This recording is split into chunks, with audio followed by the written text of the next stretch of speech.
काही करावंसं न वाटणं, सतत चिडचिड होणं, डोकं जास्त दुखणं, झोप जास्त येणं, ही सगळी लक्षणं आहेत ती म्हणजे रक्ताल्पतेची म्हणजेच अॅनिमियाची। अॅनिमिया म्हणजेच काय तर हिमोग्लोबिन कमी असणं। हिमोग्लोबिन कमी असण्याची खरं तर अनेक कारणं आहेत आणि त्या प्रत्येक कारणावरून अॅनिमियाचे वेगवेगळे प्रकार आहेत। पण सगळ्यात जास्त आढळणारा जो प्रकार आहे तो म्हणजे आयर्न डिफिशियन्सी अॅनिमिया म्हणजेच लोह धातूच्या कमतरतेमुळे होणारा अॅनिमिया। बऱ्याच वेळेला औषधोपचार घेऊन देखील, आयर्न टॅबलेट घेऊन देखील आपलं हिमोग्लोबिन हवं तसं वाढत नाही, कारण आपण करत असलेल्या चुका। म्हणूनच आजच्या व्हिडिओमध्ये बघूया अशा कोणत्या 5 चुका आहेत त्या आपण आयर्न टॅबलेट घेताना करणं टाळलं पाहिजे की ज्यामुळे आपलं हिमोग्लोबिन आहे ते व्यवस्थित वाढेल। नमस्कार, मी डॉक्टर स्वप्ना तुमचं सगळ्यांचं स्वागत करते आपल्या YouTube channel healthy living with doctor स्वप्नामध्ये। जर तुम्हाला आहार, आरोग्य आणि आयुर्वेद या विषयासंदर्भातले माहितीपूर्ण व्हिडिओ ऐकायला आवडत असतील तर चॅनलला आजच सबस्क्राईब करा, बेल आयकॉन दाबा, म्हणजे मी व्हिडिओ अपलोड करेन तर त्याचं नोटिफिकेशन तुम्हालाही मिळत राहील।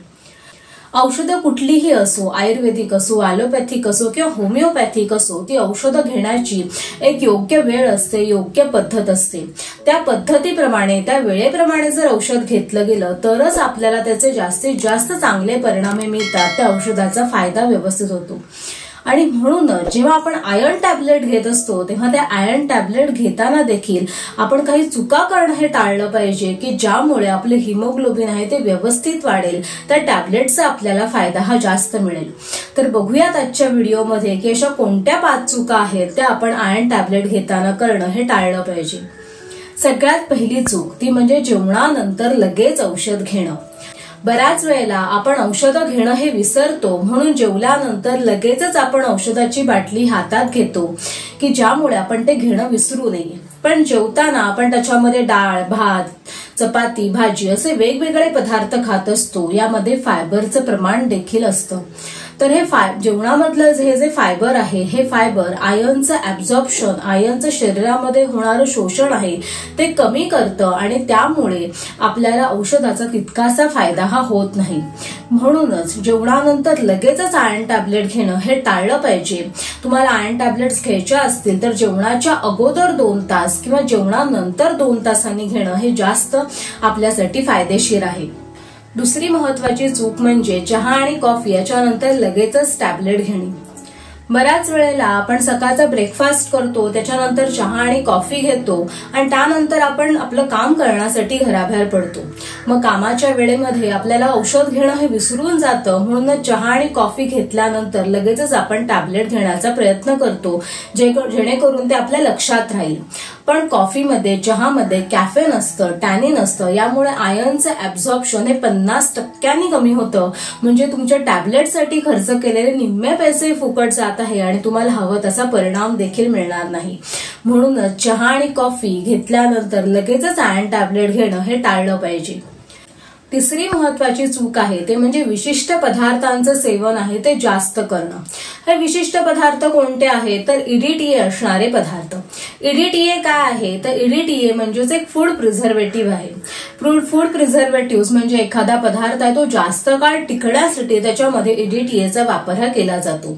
हे EDTA कशामध्ये असतं तर हे EDTA आहे ते कोल्ड्रिंक मध्ये, सॉफ्ट ड्रिंक मध्ये, मेयोनीज, केचप मध्ये, अल्कोहोल मध्ये, तसंच त्याचबरोबर जे कॅन फूड मिळतं ते कॅन फूड जास्त काळ टिकावं यासाठी EDTAचा वापर हा केलेला असतो।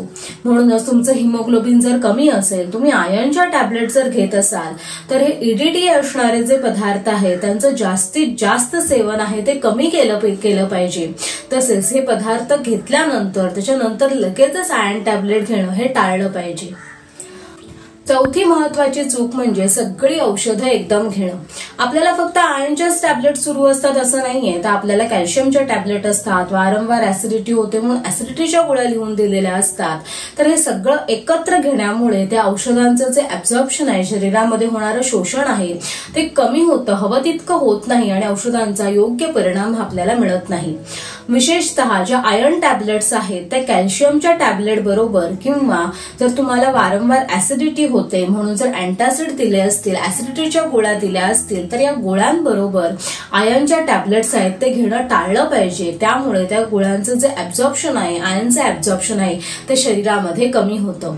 म्हणूनच तुम्हाला एकाच वेळेला आयर्नच्या टॅबलेट पण चालू आहेत, कॅल्शियमच्या टॅबलेट पण चालू आहेत असं जर असेल तर शक्यतो आयर्नच्या टॅबलेट आहेत तर रात्रीच्या वेळेला घेणं आणि कॅल्शियमच्या टॅबलेट सकाळच्या वेळेला घेणं असं जर तुम्ही टायमिंग ठेवलं तर तुम्हाला औषधांचा आहे तो योग्य फायदा होईल आणि तुम्हाला त्याचा परिणाम देखील चांगला मिळेल।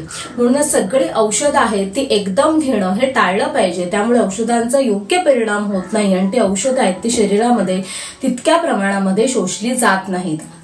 पाचवी महत्वाची चूक म्हणजे व्हिटॅमिन सी युक्त पदार्थांचा आहारामध्ये समावेश न करणे।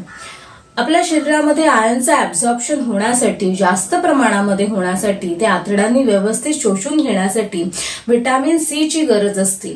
म्हणून ज्या व्यक्तींना हिमोग्लोबिन कमी आहे किंवा आयर्न टॅबलेट घेऊन देखील त्यांचं हिमोग्लोबिन व्यवस्थित वाढत नाहीये अशा व्यक्तींना आयर्न टॅबलेट आहे ते बऱ्याच वेळेला ऑरेंज ज्यूस बरोबर घेण्यासाठी सांगितलं जातं। म्हणून तुमचं हिमोग्लोबिन कमी असेल, तुम्ही जर आयर्न टॅबलेट घेत असताल तर तुम्ही प्रयत्न करा की तुमच्या प्रत्येक जेवणामध्ये व्हिटॅमिन सी असणाऱ्या पदार्थांचा तुम्ही समावेश करा।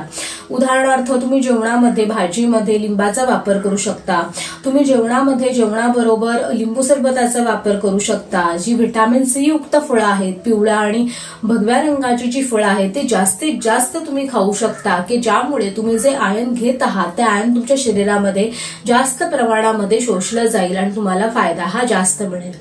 ह्या वरच्या ज्या 5 चुका आहेत त्या टाळून देखील तुमचं हिमोग्लोबिन व्यवस्थित वाढत नसेल तर कदाचित एखाद्या आजाराच्या परिणाम स्वरूप तुमचं हिमोग्लोबिन कमी होत असेल। यामध्ये किडनी संबंधी आजार असू शकतो, पोटाचे काही विकार असू शकतात की ज्यामुळे ते आयर्न आहे ते व्यवस्थित शोषलं जात नाहीये।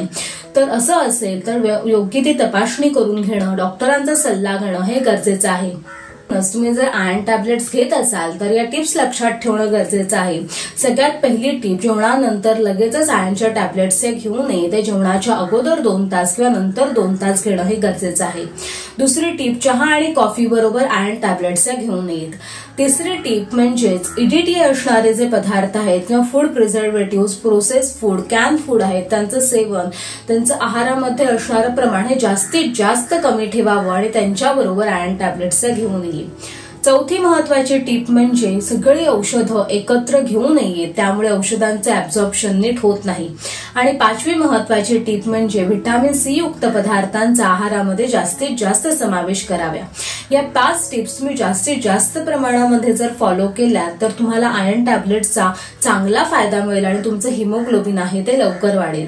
पुढच्या व्हिडिओमध्ये आपण बघूया की आहारामध्ये असे कोणते पदार्थ आहेत की जे आपण आयर्न वाढवण्यासाठी घेऊ शकतो, आपला लोह धातू चांगला करण्यासाठी घेऊ शकतो की ज्यामुळे आपल्याला कायम टॅबलेटवर अवलंबून राहावं लागणार नाही।